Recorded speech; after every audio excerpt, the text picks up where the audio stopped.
and today I would like to share with you this beautiful little cemetery, talk about the meanings of the rural cemetery, how this cemetery was chosen, and I would also like to be able to tie Heartland's history into the earliest settlers who came and tell you stories about them, and they are buried right up here at the top of this hill. So I would first like to start out and tell you a story about a man named Mr. Church who came to the area and tell you how they got here. Now, Mr. Church, he traveled from northern central New York, as did most of the settlers from this area. And in 1837, he set out on horseback, and he traveled by horse for many days, until he staked out his homestead in Michigan.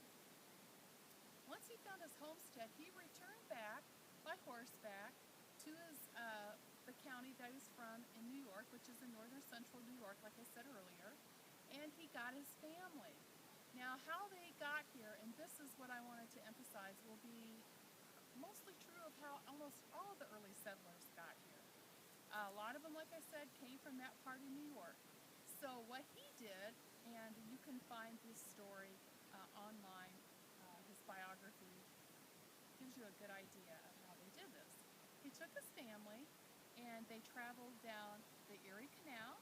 Now, the Erie Canal during this period in the late 1830s, you would travel by boat, and the boat would be pulled by oxen down the canal, and the canal linked up at Lake Erie in Buffalo, New York.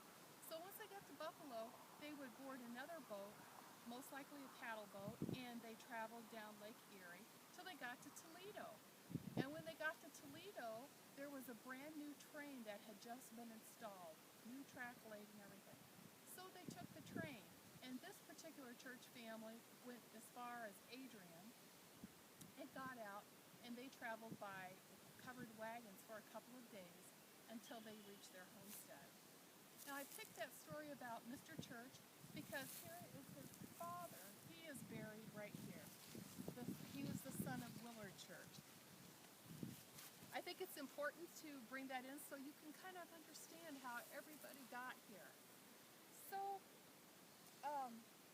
Mr. Church is a very interesting person, and I'm going to tell you a little bit more about him. But first I want to tell you about his daughter, Susan Church. Now, Susan Church married Darius Hodges.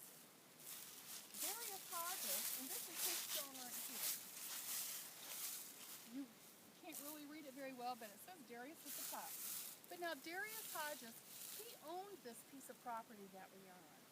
Darius Hodges was a farmer in the area, and let's pause it for a minute. No, because there is no